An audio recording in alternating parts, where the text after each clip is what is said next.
It's the holiday weekend, and from sunrise to sunset, this place is so busy with people. So I thought I'd try and take advantage of the full moon, take a photograph in the middle of the night, and try and make it look like the middle of the day.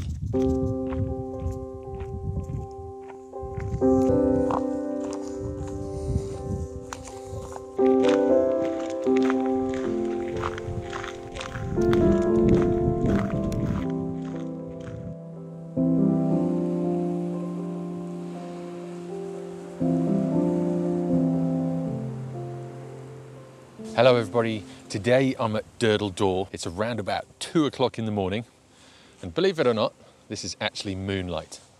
The image is probably a little bit noisy, but I've had to up the ISO on the camera that I'm filming with to 25,600. I'm going to be shooting with the A7C. I've got the 17-28 from Tamron, and obviously I'm going to be shooting from a tripod. Be interesting to see what kind of shutter speeds I can get, because I'm going to keep the ISO as low as possible and try and turn this scene into daytime. The only problem that I've got is the moon is shining on the back of Durdle Door. And Durdle Door is basically a ridge of rocks, and it's got an arch on the other side. It's a shame it's not a little bit higher or a bit further round, but can't really change that, so got to work with it.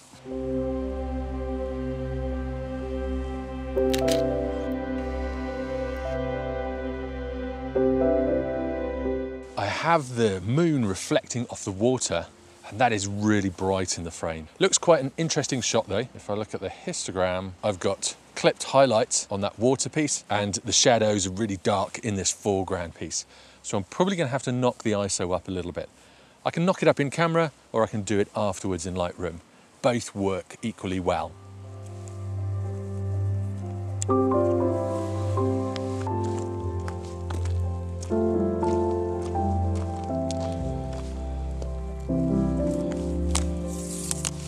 So from this side, it looks like we've got much better light.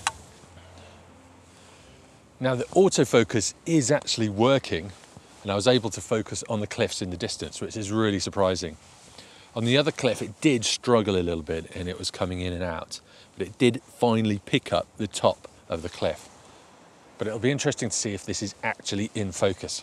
Now shooting at f2.8 isn't great for landscapes, so I might have to get the remote timer out. The other thing is I'm having exposure issues with the back of this rocky outcrop. If I look at the histogram, it's bunched up to the left-hand side, and also the blinkies on the back of the screen are flashing quite a bit in that location. So I think what I'm going to do is up the ISO to try and compensate for that. Hopefully that'll work.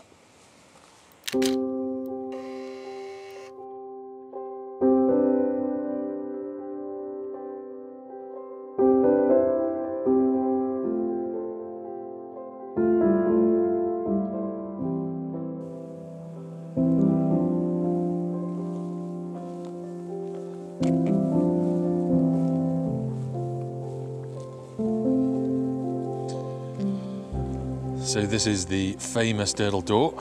We've got a nice shadow cast on the water. The moon has just gone behind that cloud, and it's amazing how much darker it's got on the ground. The focus is struggling. Whoa, look at that. Focus.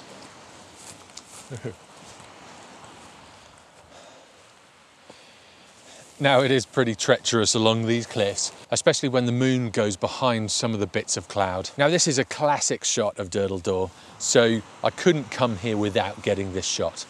You've got this nice grassy patch in the foreground, and that kind of drops away and arcs around in the cliffs down to the Durdle Door.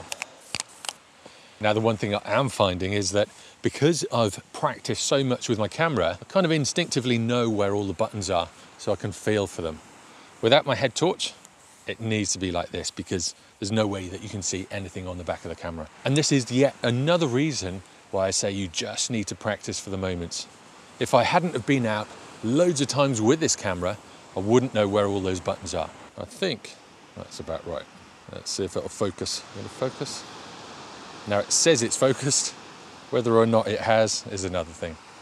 So 30 seconds, f2.8, ISO 640.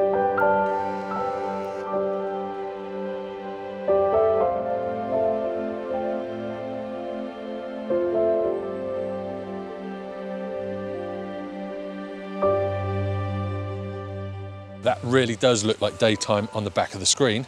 Really does look pretty bright and almost like a sunny day. Now with that focusing, you do really have to check it, and that's why if you're shooting at night, whether it's doing moonscapes like I'm doing now or astrophotography, you really do have to check your focus time and time again.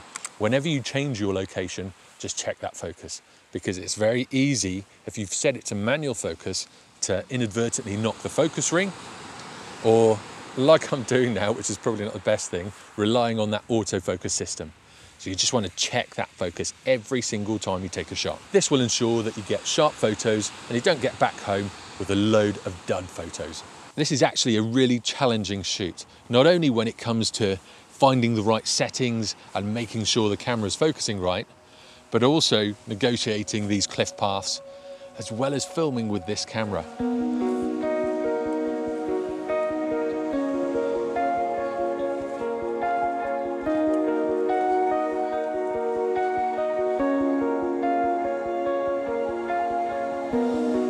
I have found this old path, and it's amazing to see how it's changed. I lived in Dorset around about 10 years ago, and I've got a photo of this path. If I can find it, I'll dig it out and put it on screen now. Now with the 17mm, I'm thinking of getting a pano of this because the scene is so big. I want to get Durdle Door in with the moonlight shining through the arch, but I also want to get the beach in, and I want to get this foreground element in as well. So I'm going to shoot vertically and take maybe 5 shots. Shouldn't need more than that with a 17mm. I'm shooting in manual mode, and I've focused on the arch and set it to manual focus. So none of those settings are going to change as I go through that pano. So basically just standard pano procedures. As I'm shooting these, I'm just making sure I've got loads of overlap. That's the only thing with panos, getting manual settings, manual focus once you've got focus, and then loads of overlap. Lightroom, Capture One, whatever editing program you're shooting with, should stitch them together as long as they've got that pano stitch function.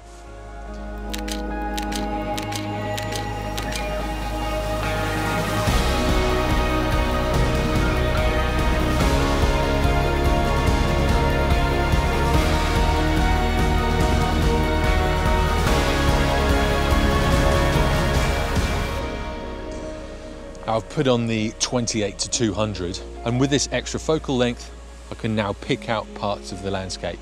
If you've seen any of my other videos, you know I love doing this, getting a telephoto on and just grabbing different shots within the big scene.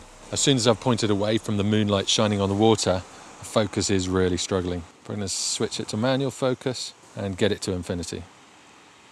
Let's see how that comes out. 15 seconds, f5, ISO 640.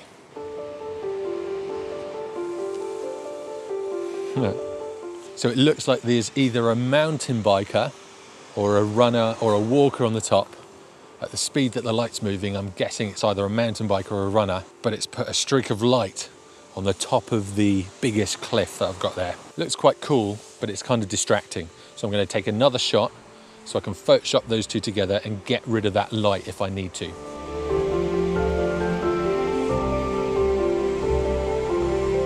So that little light that appeared in a couple of the frames, that was actually a runner, and he is traveling at some speed. He went over the first headland. Before we knew it, it was over the second headland. He was quite slow going down the hill, but it's super steep and it's so dark. And then he just bombed past us. Ridiculous. I think I've taken one of my favorite shots of the night. It's of this big white cliff. It just looks great with the moonlight shining on it, and it looks quite unique. The moonlight is quite patchy. It's almost like there's a spotlight on that big white cliff.